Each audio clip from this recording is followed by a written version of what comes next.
Hello, everybody. My name is Deepak Srivastava, and I'm the president of the Gladstone Institutes in San Francisco. And as many of you know, we have had a long-standing effort on viral diseases at Gladstone with a group of world-class virologists who had really been largely focused on tackling AIDS and had successfully contributed to shifting that disease from a uniformly lethal one to one that is now a chronic disease, not yet cured. But when the pandemic hit, this group of virologists immediately stood up a really tremendous effort to tackle this virus. And this was led by Melanie Ott, one of our speakers today, who you'll hear from. And Melanie gathered a group of all of our virologists who shifted their work immediately to studying COVID, and then importantly integrated them with our stem cell biologist, neuroscientist, cardiac scientist, data scientist, and immunologist to really make an incredible effort around every aspect that we need to study to really tackle this virus in the coming years. So the focus of our Ask the Expert session today will be to have Melanie and Warner Greene, who was the founding director of the Gladstone Institute of Virology and Immunology, together share with you their thoughts about where we are now in the pandemic, particularly with regards to waning immunity and the booster shots that all of you, I'm sure, are hearing about in the news these days and have been following closely, I imagine. And Warner and Melanie are both physician scientists, and I think, as you'll see, they bring not only their virology expertise to the table, but also years of experience taking care of patients who have suffered with such diseases. And I think you'll get a good sampling of how we're thinking about the future and what you can expect with the issues around immunity and our booster shots that'll come up. So with that, we'll get started. And before I turn it over to Warner, just to give you a sense of how we'll spend the hour, I've asked Warner and Melanie to each give a few introductory comments of 10 minutes or so each with some data and facts to serve as a foundation for our discussion. And then we'll have the rest of the time for question and answers and an interaction with all of you to try to address things on your mind. So with that, Warner, let me turn it over to you. Okay, so as Deepak said, kind of the focus today is waning immunity and the booster shots. This picture on the right is in fact a colorized version of SARS-CoV-2 virions infecting respiratory epithelium. Those long tentacles are actually cilia in the respiratory epithelium. So where do we stand in the global COVID-19 pandemic? We're battling the Delta variant. This is the most infectious respiratory virus that has ever, that we as humans have ever faced. If one looks at the Delta virus, if you compare its infectivity to that of the original Wuhan strain, it was 2.4 to 2.6, meaning that R0, it means that one infected person would spread on average the virus to 2.4 to 2.6 additional people. Now Delta is between 5 and 8 people, so much more infectious virus. Influenza, for example, has an R0 of 2, mumps 12, measles 18. So the Delta is not as infectious as those viruses, but in terms of respiratory viruses, it's the most infectious one we've ever seen. Delta is spreading like wildfire. This is remember, it started in India during the outbreak there, and then has now essentially taken over most of the world and is battling Gamma and Lambda for dominance now in South America. We're in the fourth wave of surges or waves of viral infections. Now throughout the world, this fourth wave seems to be in decline. In the but it's producing a lot of death. We see in terms of deaths, over 4.7 million deaths in the entire world, 691,880 deaths attributed to the United States. We rank first in the most people who've died from this virus, followed by Brazil, India, Mexico, etc. At least 1 in 8 Americans have been infected with SARS-CoV-2, and that's probably an underestimate. And currently 1 in roughly 500 people have died of COVID since January, Americans, since January of 2020. And we have caught up in terms of the death number, the total number of people dying in COVID-19 to the number of Americans who died in the 1918 influenza pandemic. Of course, at that time, the US population was about 1/3 of the size of our current population. So the impact of the great influenza was even greater in that society. Here in the United States, again, we're in this 4th wave, and it appears to be the hint that it's ebbing, although deaths, of course, a lagging indicator, remain quite high, about over 2,000 per day. And unfortunately, we're only now vaccinating about 750,000 people a day. We have about 70 million Americans who remain, eligible Americans who remain unvaccinated at this point. One really can look at this pandemic, it's a regional pandemic. And you see here, in fact, the hospitalizations due to COVID, it's really in the southern part of the United States, and some infection in the Intermountain West. Of course, it is these parts of the country that are the least vaccinated, and that is where Delta is spreading. It is really attacking unvaccinated individuals. And as I was mentioning, the surge is actually resolving a little bit in the Deep South, and now the real hotspot is in Tennessee, Kentucky, and most notably within West Virginia. And of course, again, the Mountain West is being affected. For example, Idaho has had 10 hospitals that had to begin rationing care last week, making tough decisions about who's going to live and who's going to die because their hospital system was overwhelmed. Here in California, we have had about 67,000 people die. Currently, the spread is less than 1, 0.9, indicating that the pandemic is contracting within the state. But there are hotspots within California. And again, these counties are now largely in the north, are counties which are associated with lower vaccination rates. Currently, 77.5% of eligible individuals in California have received at least 1 dose of the vaccine. COVID tests are running at about 3% positivity within the state. Just today, a very interesting study published, released by Gilead, is showing that their drug remdesivir, which probably many of you have heard about as a treatment for people who are hospitalized with a severe COVID-19 disease. In fact, Gilead launched an outpatient study looking at 3-day intravenous courses of remdesivir given in an infusion center or in an outpatient setting. And they have found an 87% reduction in risk of hospitalization to people in high-risk categories and an 81% reduced risk of dying.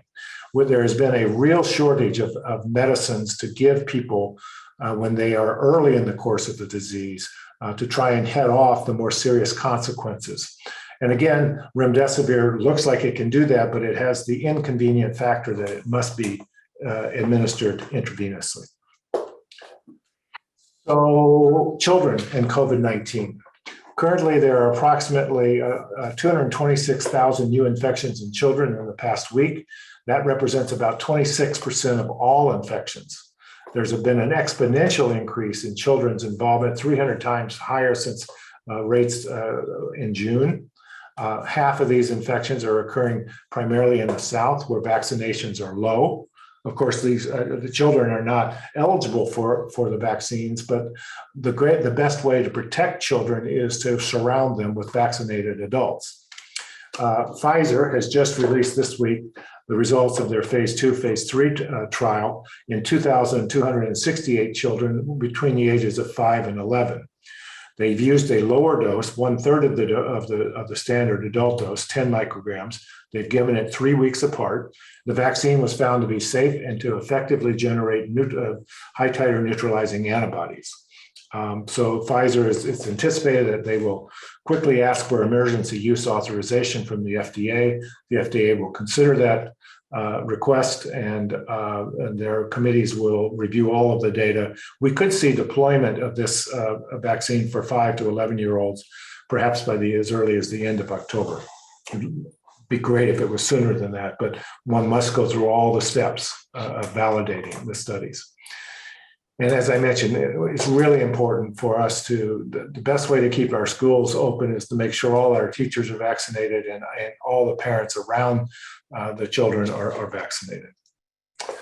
Okay, we are in the midst of what is certainly the largest vaccination campaign in human history.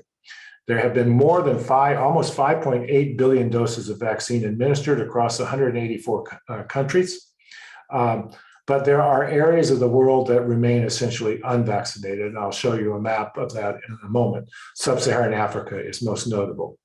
In the United States, we've given 376 million doses. In the last week, however, about 750,000 per day, but this is going down. We are, in fact, here in the United States, falling behind the vaccination rates of many countries in the world. For example, Canada is much higher than us. Most of Europe has much higher vaccination rates, even though with a later start. The United States is really falling behind. And note that the very low vaccination rates, less than 5% of the population in much of sub-Saharan Africa.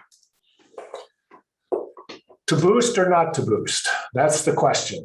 So what's the data? So the data arguing for boosting has really come from Israel. Israel was the first country. They accepted the Pfizer, or they bought the Pfizer vaccine. They struck a deal with Pfizer that they would have full access to the data, and as the whole country was vaccinated, they would really study how well the vaccine was working. So they now, for example, have found that Israelis vaccinated in January of 2021 exhibit a 2.26-fold greater risk for breakthrough infection than individuals vaccinated in April. So in other words, there's a difference. Now, there is a caveat there in that the people mostly vaccinated in January were older and more susceptible to disease. And so things were really great in Israel through the early part of the summer, but then Delta hit. And Delta has caused a surge of infections in late July and August. Case numbers began doubling every 10 days. And then on August 15th, 514 Israelis were hospitalized with severe or critical COVID-19. Remarkably, 59% of these hospitalized COVID patients were fully vaccinated. They were having a breakthrough infection. And in fact, in the Israeli hospitals, probably because of their high vaccination rates, vaccinated people outnumber the unvaccinated in the hospital. That certainly is not the case in the United States. But 87% of the breakthrough infections were occurring in individuals who were 60 years and older. And it is this kind of data that has really driven Israel to initially start boosting individuals greater than 60 years of age. They've now expanded those criteria as well. So do we see similar evidence of waning vaccine immunity here in the United States? We started a bit later. For example, there's a recent 9-state study sponsored by the CDC. And we see here that with the Pfizer vaccine, that it has now only a 77% ability to prevent infection leading to emergency department or urgent care contacts by infected individuals. In contrast, Moderna seems to be holding at the over the 90% level. And we'll talk about the Johnson & Johnson vaccine in a moment. So there is this suggestion that the Moderna vaccine may be more durable than the Pfizer vaccine. So there's a huge debate in the scientific community about the need for boosters. I'm sure that you've followed some of the discussions that have occurred within the FDA's advisory committee and their recent vote to not extend boosters to the entire population of vaccinees. We talked about the Israeli data. The one thing about the Israeli data is the boosters. They have studies showing that the boosters do, in fact, lead to an 11-fold decrease in infections and a 10-fold decrease in serious disease. Antibody response with the Moderna vaccine, as was mentioned, appears more durable. That could be related that you're getting more vaccine dose with Moderna. It's 100 micrograms versus 30. And they also wider spacing, 4 weeks instead of 3 weeks with the Pfizer vaccine. But here in the United States, breakthrough infections remain quite rare. The vast proportions of new infections are occurring in the unvaccinated population. There's a low risk of breakthrough infection. Indeed, if you were living in a hotspot, like say West Virginia right now, you were vaccinated, you would have about a 1 in 5,000 chance of becoming infected on a daily basis.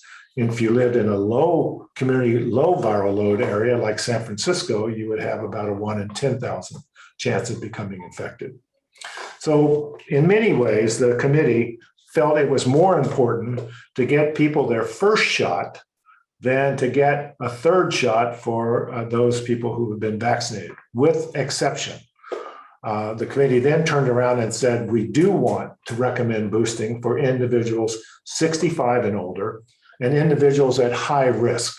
For example, pre-existing conditions, people who live in nursing homes, frontline medical workers, first responders, et cetera. So they are recommending a limited boost confined to specific high risk or elderly populations. That brings me back to the Johnson & Johnson vaccine, which is actually created by their subsidiary Janssen. It's not very effective, not nearly as effective as the Moderna vaccine for preventing these types of clinically important infections. However, they just this week released results of what's called Ensemble 2, where they took J&J vaccine as an adenoviral vector that it was initially envisioned as a single-dose vaccine. But as mentioned, it has 65 to 66% effectivity of preventing infection. This vaccine has had a very difficult path. There was contamination in the initial production by the government contractor in Baltimore that led to throwing out millions and millions of doses. Linkage to rare cases of thrombosis with thrombocytopenia that caused a 1-week pause, which I think was really unfortunate because it diminished interest in that vaccine. For example, there have only been 14.6 million J&J vaccines in the United States given versus over 100 million with Pfizer. They've now completed Ensemble 2. This is giving a second dose of the vaccine 56 days after the first. Effectiveness of preventing infection rose to 75% in the international setting, and over 90% effective in preventing infection in the United States. Now, not all of the viruses faced in the Ensemble 2 were Delta, however, but the double dose completely prevented critical disease. Antibody levels with the second dose increased 4 to 6-fold with the 56-day separation, but then they started trying the 6-month separation and they saw a 9 to 12-fold increase. So it's likely that they're going to apply to the FDA for a 2-dose regimen with a second dose 6 months after the first. But still, they consider the single-dose regimen as an excellent global preventive to train the immune response effectively after a single shot. So in my last slide, if you are unvaccinated, you are 5 times more likely to be infected with the Delta virus compared to a fully vaccinated individual. You are far more likely to be hospitalized with COVID-19, and you are 24-fold more likely, if you're unvaccinated, to die of COVID-19. Frankly, it is a no-brainer to get vaccinated, and while you're there, get your flu shot. You can get both at the same time if you desire. Thanks very much. I'll turn it over to Melanie to continue the discussion. Okay, Thank you, Warner. Thank you, Deepak. Hello, everybody. Let me just share my screen. I will just continue and give you a quick flavor of what we are doing here at Gladstone, helping to hopefully or to contribute to solving the COVID pandemic. As Deepak mentioned at the beginning, we have a 30+ year experience of virology research here at Gladstone with a group of stellar virologists that have been working on many viruses, but most particularly responded to the HIV pandemic and is still very active in that area and in many others. And when we saw SARS-CoV-2 spreading out of China beginning of last year, I think all of us pivoted part of our research efforts to combating this virus. One of the major steps was that we needed a dedicated biosafety laboratory to work with the highly infectious respiratory viruses like SARS-CoV-2. And so Gladstone really stepped up and in record time established an appropriate BSL-3 laboratory here on the 6th floor in our building. We initially worked at UCSF with some colleagues and another BSL-3. This is really literally the first time we're culturing the virus and looking at cytopathic effects to see if it grew. But since June of last year, we are in our own quarters here at Gladstone and working 24/7 on COVID. Another big advantage of being at Gladstone is, as Deepak also mentioned at the beginning, is the diversity of our research interests here and the breadth of expertises that we have in the different organ systems, starting with cardiovascular, with the heart, with the brain. We have virologists, as I said, we have immunologists, we have data scientists. So the whole group stepped up and pitched in. And really started to look at how does SARS-CoV-2 make people sick, and using and to do this and to solve this question, we turn to mini organoids, which are mini organs in a dish, which we can grow out of stem cells, and that really recapitulate best the situation that the virus will find in the infected host. And here, the long-standing stem cell experience here at Gladstone with Shinya Namanaka on the faculty is really an enormous plus. And so what I'm showing you here is just sort of a little idea of lung and gut or heart cells that are infected or non-infected with the virus. And you see in green, the virus is really taking over these cells. And in the heart here in orange, the cardiomyocytes are really exquisitely sensitive to damage by the virus. But today we work on many different organs. We study it in the lung, in the brain, in the gut, and blood vessels with respect to blood clotting, also in the pancreas. But we also have very active programs in finding out how the virus is actually, how we respond to the virus. We hear a lot about vaccines and antibodies, but there's a second arm of the immune system, the T cells, that are very important in mediating effective immunity. And there's a very large program here at Gladstone looking at T cell responses, and of course now at all the new viruses that are coming up, the variants. As Warner mentioned, 99% of our viruses in the US are Delta viruses now that we find in patients. So it's in some way a new pandemic with a new virus, and we are adapting by having all these variants, including Delta, grown and studied in our laboratories.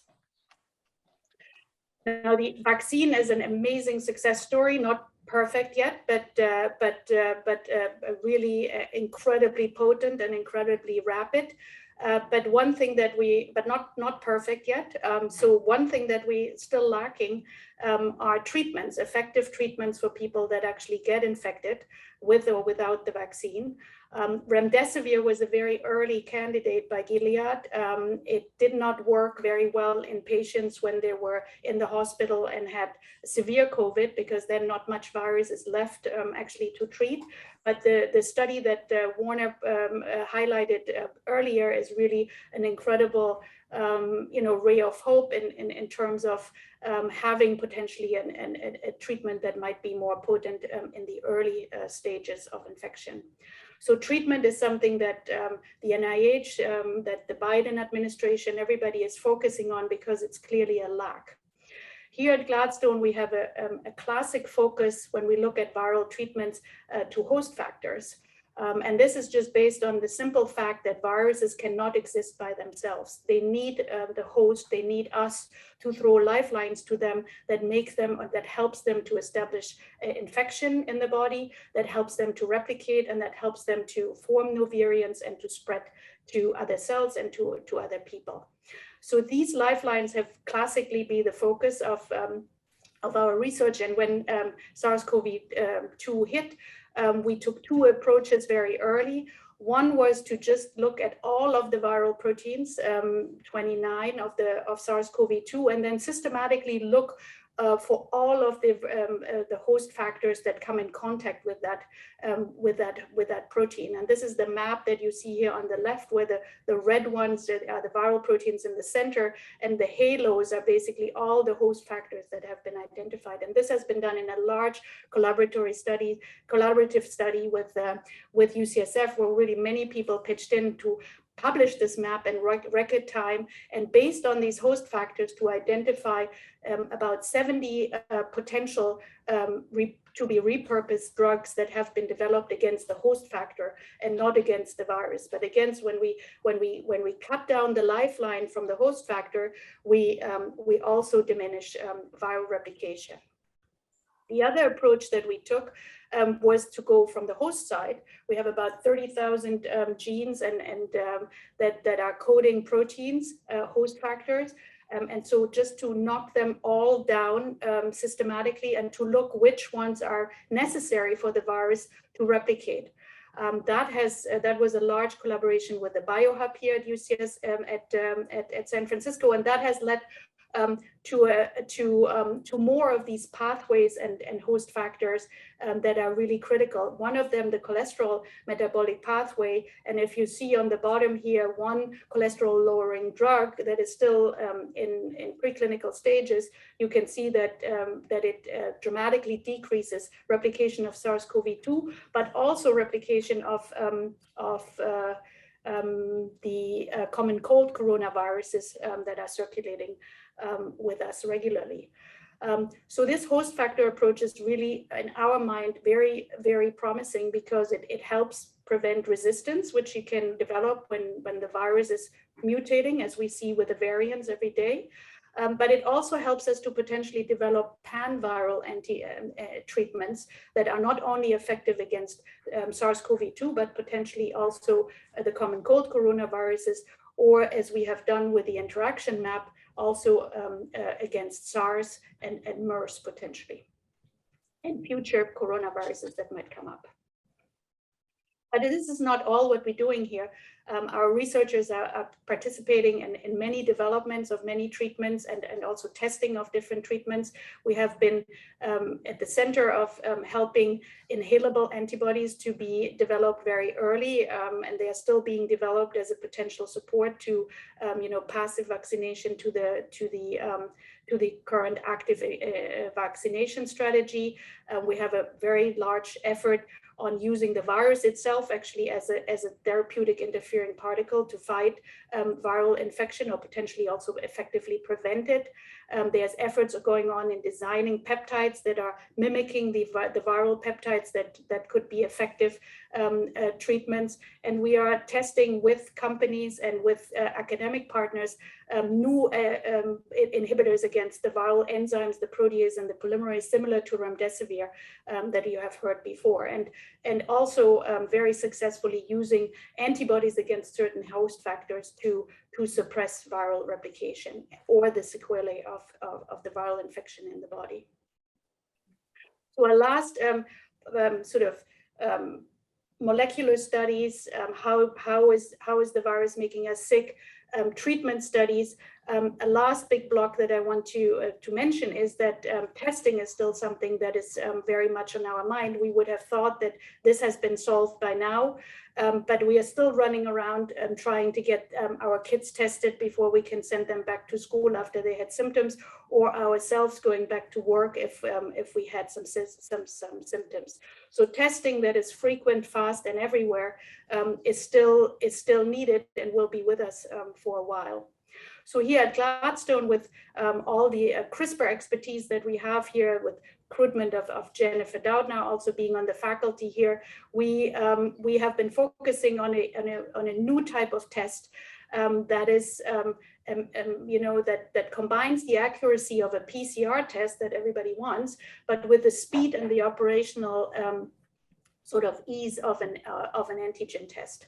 And it's really quite simple. What Jennifer has discovered is an enzyme that can directly detect RNA in samples. And when it does this, it starts cleaving potentially a little reporter that we can supply that starts glowing and indicating that there's viral RNA in a sample. And that fluorescence can then be detected by machines. But in our case, it is a combination of a mobile phone camera that we have harnessed to really sensitively detect this the signal and be portable and fast.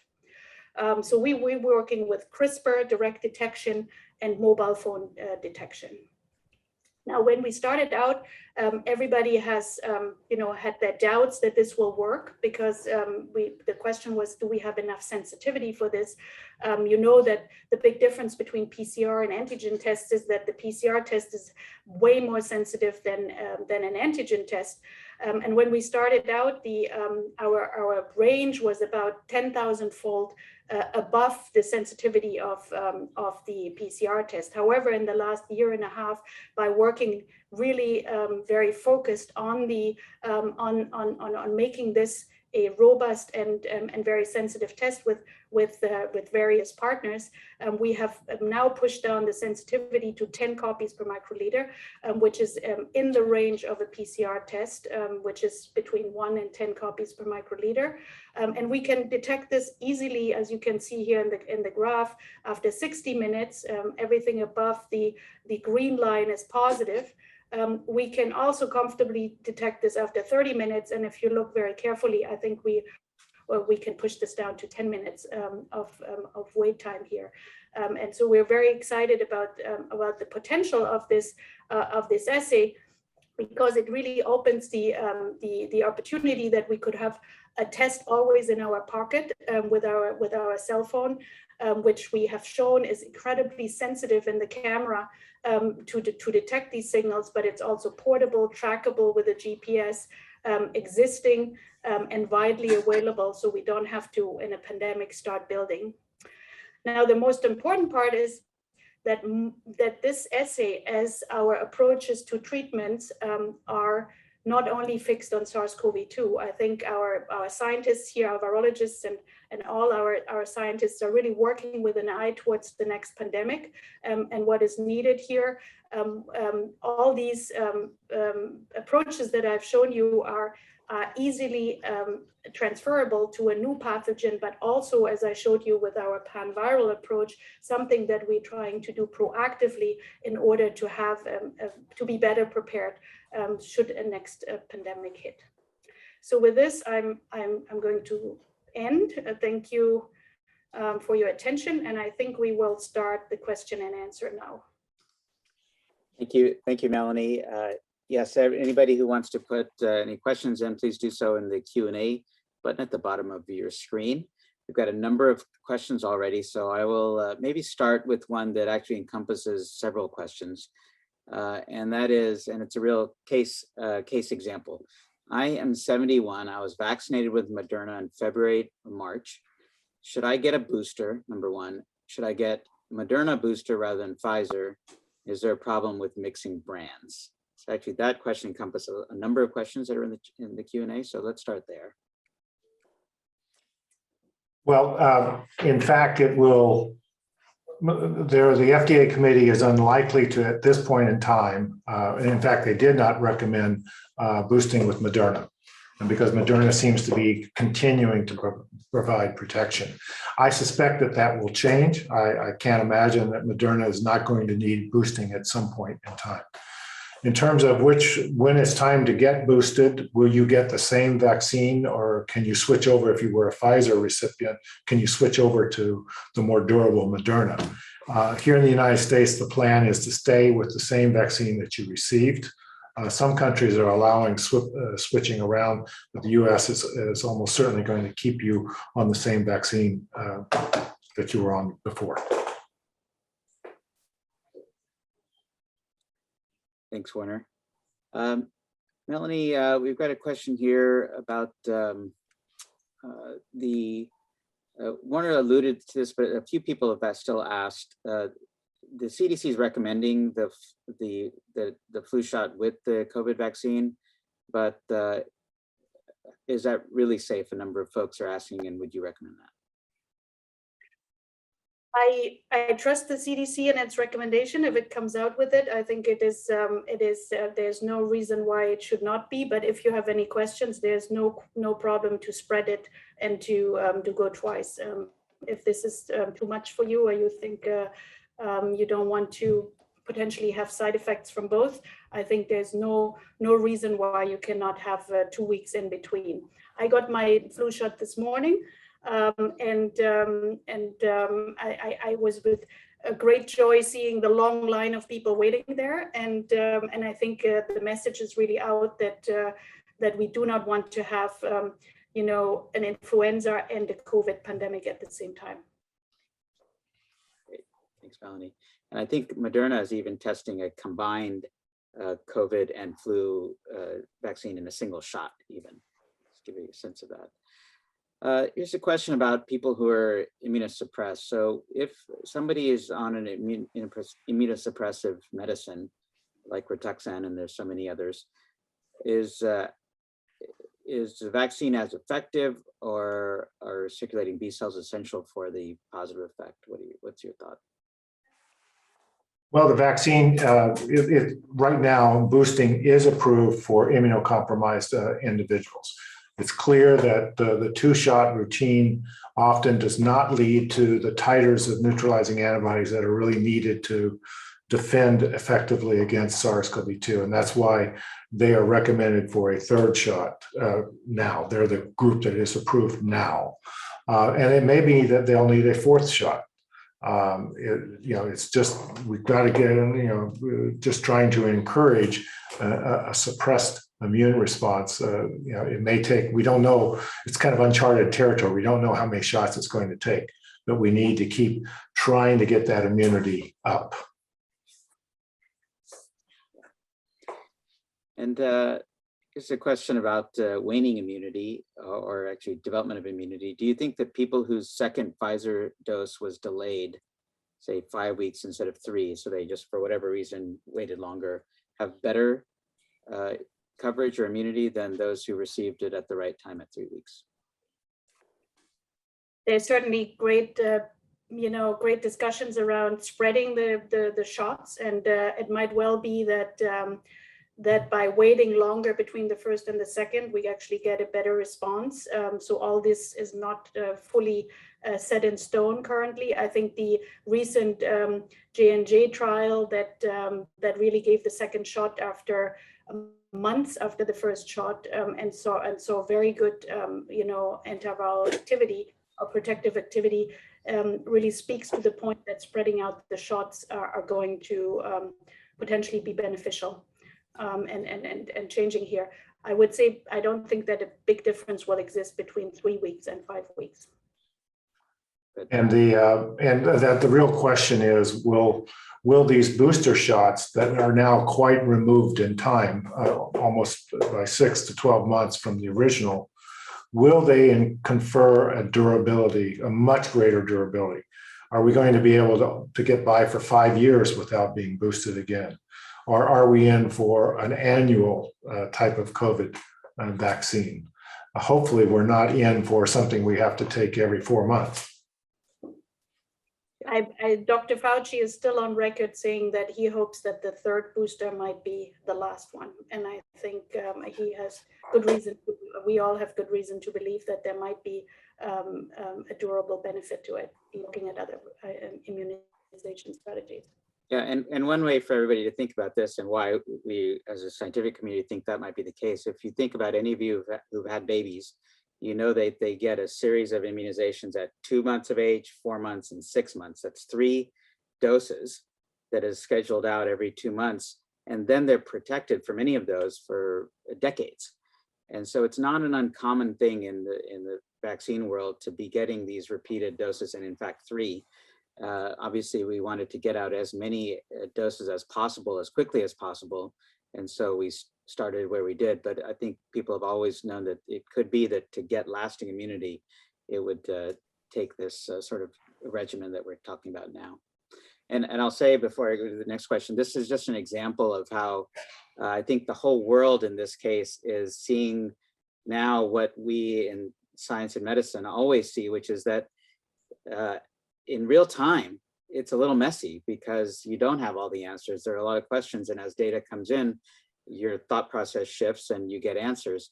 Usually the public sees that after all this has happened and they get a definitive answer. And what everybody is seeing is that it's evolving. So I imagine it's frustrating for people also to hear one thing one day, another thing the next day, but that in fact is how we learn things. And all this is new to everybody. And the public's just coming along on the ride, on the journey this time with the doctors and scientists on how we learn that information. Let me go to this question here about 2 related questions about what's behind these surges? Is it purely the Delta virus and virus changed, or how much of it is people's behavior? And why do these then decrease, surges go up and then come down so quickly?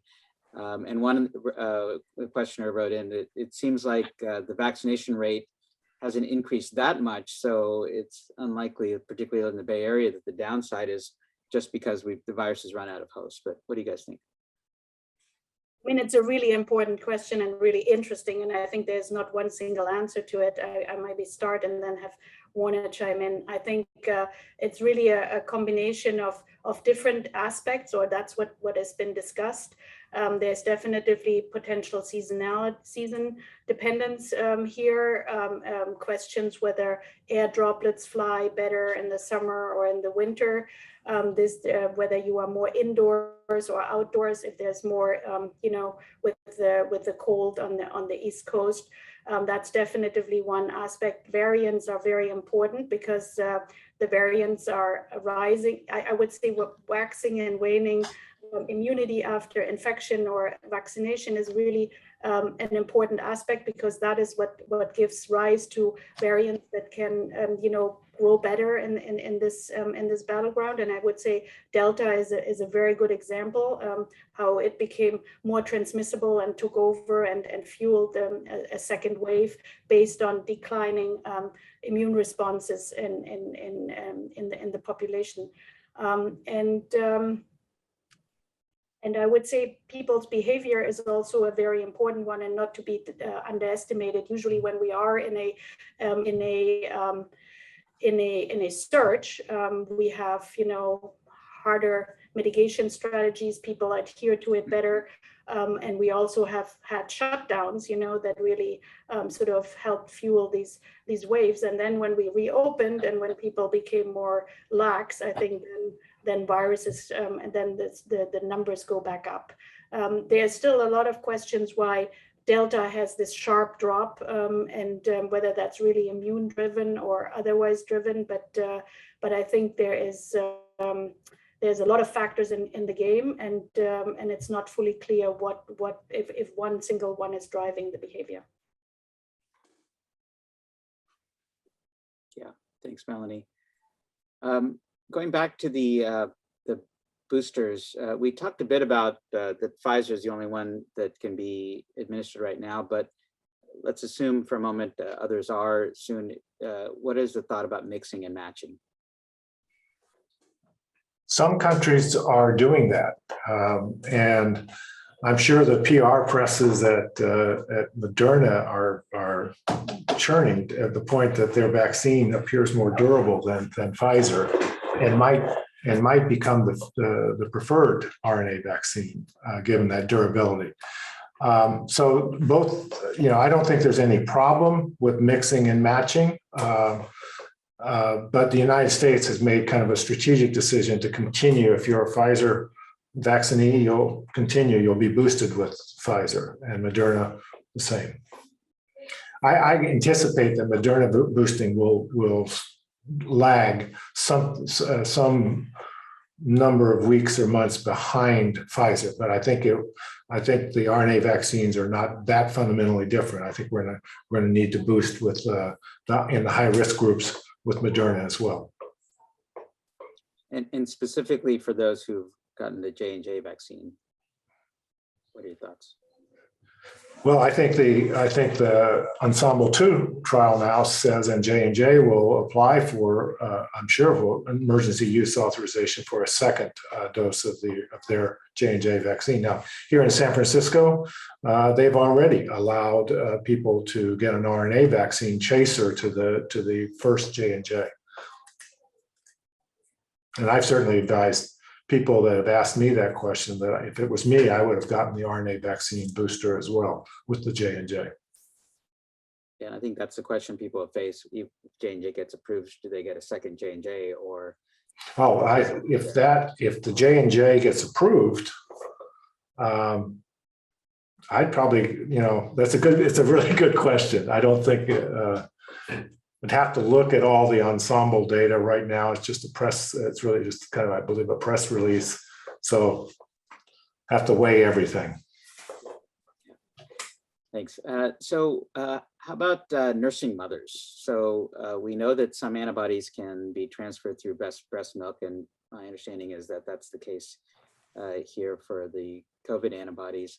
Would it make sense for nursing mothers to get tested to see what the levels of antibodies are, and maybe even get a booster so that they're transferring immunity to their child?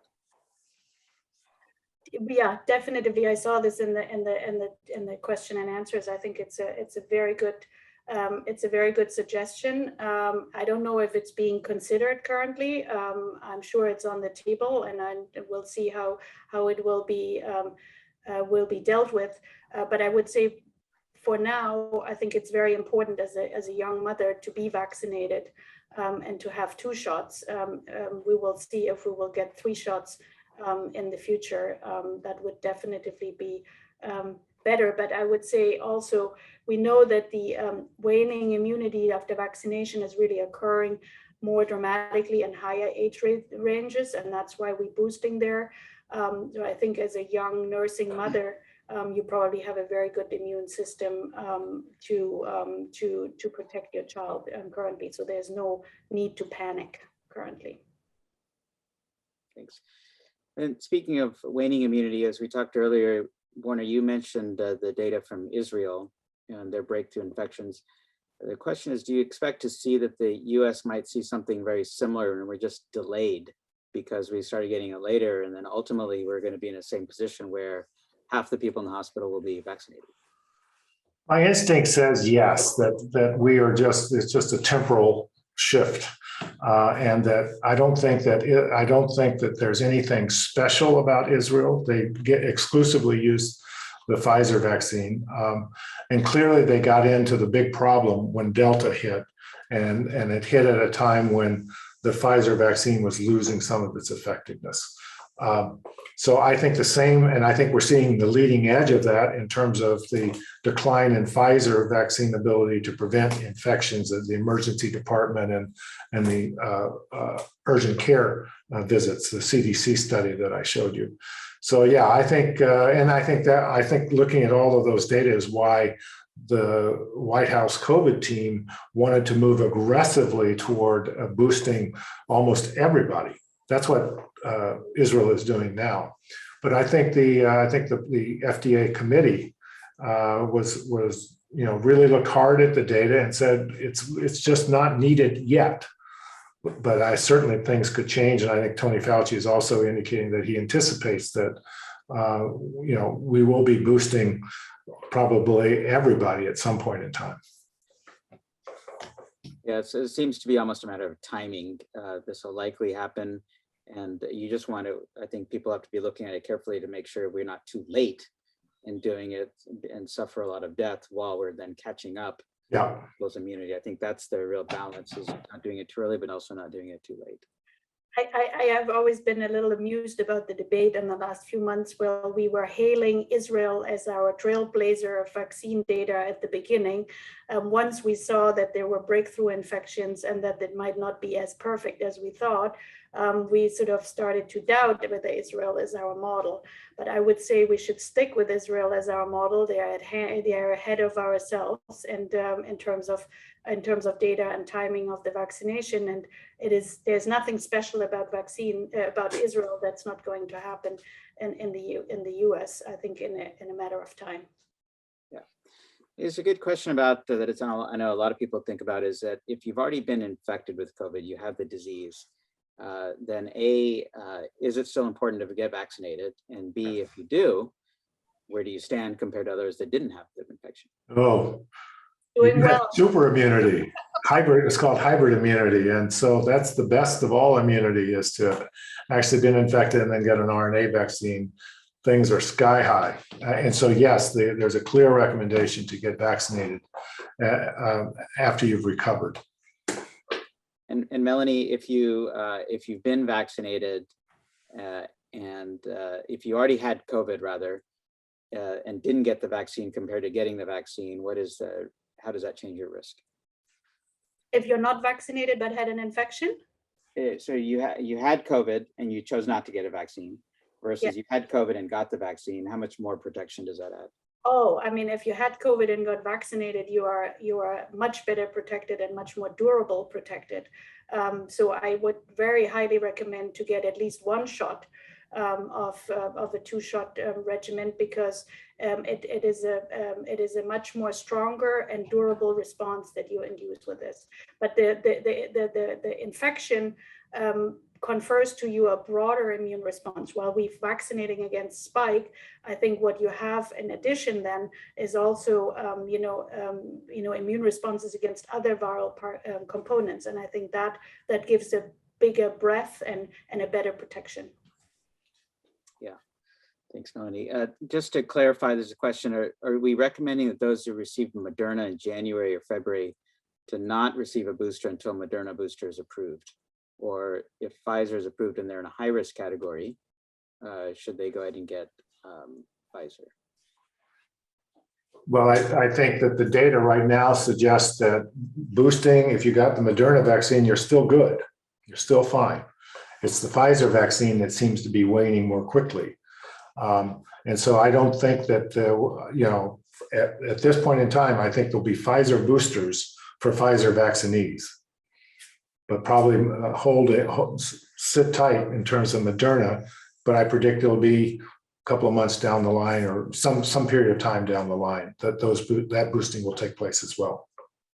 So the difference between Moderna and Pfizer is really at the dose. So Moderna is having a double the amount of RNA in its shot, and that might be responsible for the more durable response. We don't know yet, but for their booster, they're planning a reduced dose. So there is, that will be much more in line with the Pfizer dose. That can speak for waiting for Moderna, or not so much different with the Pfizer. Yeah, and speaking of dosing, the children's dosing that has been tested has been about a third of the regular dose from Pfizer, and looks like it's generating very good antibodies in kids at that dose. Yeah, comparable to the full dose in the teenagers. Yeah. So I want to thank everybody for putting these wonderful questions in the Q&A. They've really all been wonderful. I've tried to get to a lot of them, but I can see now that we won't get to all of them. But feel free to communicate with us offline, and we're happy to answer your remaining questions. I'm going to close with the last question that is sort of forward-looking, somebody asked. And so given that the mutation rates seem significant for COVID, that the new mutations may escape the immune response, and where do we see this going in the future? What does the end game look like? I'll ask both of you to comment on that real quick. Melanie, go ahead. Yes, I think so. I think the question whether we will have a super virus in the future is still open, because a super virus would be both more transmissible and evading the immune system. And so far, we haven't seen that these two qualities can come together. It's a big question that we're testing proactively, prospectively, in order to see whether that is actually possible. But in terms of where we're going with the current situation, I think the fact that we still have 45% of the U.S. population not fully vaccinated is really concerning, because that is really building the breeding ground for new variants to evolve. And these new variants might be unpredictable, as much as we can say currently. So I think that COVID is not going to go away. I think also with the current, image that the vaccines are not perfect in preventing infection, I think we will be dealing with the pandemic in terms of boosters, in terms of testing, in terms of research into new variants and treatments. I think for quite a while. And I would just add that it's not enough just to think about the United States. We have to think about the world. The Delta variant came out of the India surge, and we've got to get the world vaccinated. And so I'm very gladdened to see President Biden taking a more active role in that, in terms of positioning the United States to really drive a global vaccine strategy. Great. Well, thank you, Melanie and Warner, for all your comments and answering these great questions from our audience. Just before we close, I want to just remind everybody that we are going to continue doing these Ask the Experts sessions, and our next one will be October 19th. And thinking about the timing, we thought we'd focus that one on how to stay safe over the holidays, because that end of October will be close to the beginning of Thanksgiving, and then the upcoming holidays. So please join us October 19th at 3:30. We'll do this again with Warner and Melanie. We really appreciate your time, Warner and Melanie. And I hope you all enjoyed this, learned something, and have a better idea of what we're trying to tackle here together as a community. Thank you very much. Bye.